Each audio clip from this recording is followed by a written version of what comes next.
রাম মন্দির নিয়ে মন্তব্যকারীদের উপর বাবা বাগেশ্বরের তীক্ষ্ণ কটূক্তি। রাবণের পরিবারের লোকেরা আপনার মতোই। সাম্প্রতিক সময়ে রাম মন্দির রাজনৈতিক মহলে আলোচনার বিষয় হয়ে দাঁড়িয়েছে। রাম মন্দির নিয়ে প্রতিদিনই কোনো না কোনো মন্তব্য সামনে আসছে। সম্প্রতি বাগেশ্বর ধামের ধীরেন্দ্র কৃষ্ণ শাস্ত্রী অর্থাৎ বাবা বাগেশ্বর এই নিয়ে তীব্র সমালোচনা করেছেন। ये आज तक की समस्त सनातनियों की, हिंदुओं की सबसे बड़ी विजय है। प्रेम अत्यधिक होता है तो वाणी कम बोलती, आंखें ज्यादा बोलती हैं। ठुमका लगाने को जी चाहता है, अयोध्या जी जाने को जी चाहता है। वो अपने नहीं है, वो रावण के खानदान के हैं। रावण के खानदान के लोग इस प्रकार की वार्तालाप करते हैं, उनको शेम टू यू। ये आज तक की समस्त सनातनियों की, हिंदुओं की सबसे बड़ी विजय है, सबसे बड़ी जीत है। यह उत्सव दीपावली से बहुत ज्यादा खास है। निश्चित ही कोई ऐसा अभागा होगा जिसको इस दिन का इंतजार ना हो। हमको तो है, राम भक्तों को भी है। केवल भारतीय को नहीं, भारतीय मूल के लोग जितने भी अन्य देशों में रहने वाले लोग हैं उनको भी है।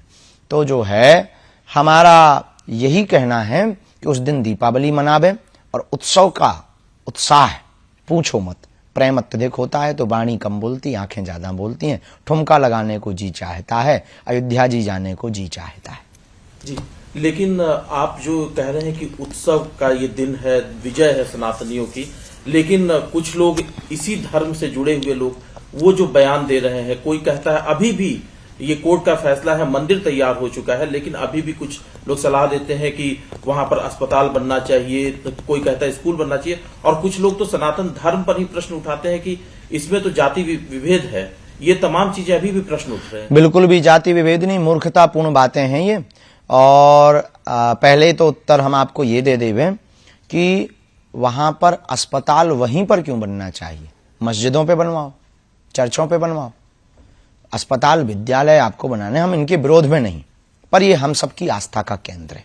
सबकी आस्था है, सबकी आस्था है तो हम राम भक्तों की भी आस्था है। हम राम भक्तों की आस्था है तो केवल यही राम भक्तों के मंदिर पर ही अस्पताल क्यों बनना चाहिए? अब रही बात कि अपने ही लोग टिप्पणी उठाते, आपने ऐसा कहा, तो वो अपने नहीं है, वो रावण के खानदान के हैं। और रावण के खानदान के लोग इस प्रकार की वार्तालाप करते हैं, उनको Shem to you. Shastri ji, इसमें एक सवाल ये भी है, चूंकि कोर्ट से फैसला आया है तब मंदिर बन रहा है, लेकिन श्रेय लेने की भी बात चल रही है। कुछ लोग कहते ये भी सवाल उठा रहे हैं कि राम हमारे हैं तो राम किसके? अब आप ही बता दीजिए, चूंकि आप गुरु की श्रेणी में, तो आप ही बताइए कि राम किसके हैं? राम सबके हैं, राम जन जन के हैं, राम का विश्व है, राम व्यापक है, राम विश्व के प्रणेता है, राम विश्व के मानवों की आचार्य संहिता है, राम विश्व की आधारभूत है, राम एक बहुत बड़े नायक हैं, राम एक इस देश के प्राण हैं, इस देश की श्वास है। राम सबके हैं, जिनको भी श्वास और हवा की जरूरत है उनके राम हैं।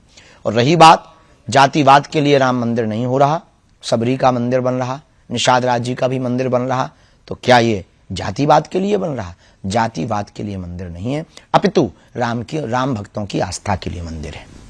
एक बयान जो आया कि वो भगवान श्री राम को उन्होंने कह दिया कि वो तो क्षत्रिय धर्म के थे, मांसाहारी थे, इस तरह के भी भगवान श्री बाद में उसने क्षमा मांगी। मूर्खतापूर्ण बातें हैं, राक्षस वृत्ति के लोग हैं। इस प्रकार के जो वार्तालाप, ना इन्होंने राम को समझा, ना रामत्व को समझा, ना राम तत्व को समझा, ना इन्होंने राम के बारे में पढ़ा, ना गढ़ा। इन्होंने सिर्फ अपने बयान को कहकर न्यूज में बने रहने का उपाय सोचा है, और सबसे सस्ता उपाय प्रभु श्री राम पर और राम भक्तों पर आस्था पर उंगली उठाना है इस देश में। ऐसे ही लोगों को ठिकाने लगाने के लिए हम भारत हिंदू राष्ट्र चाहते हैं।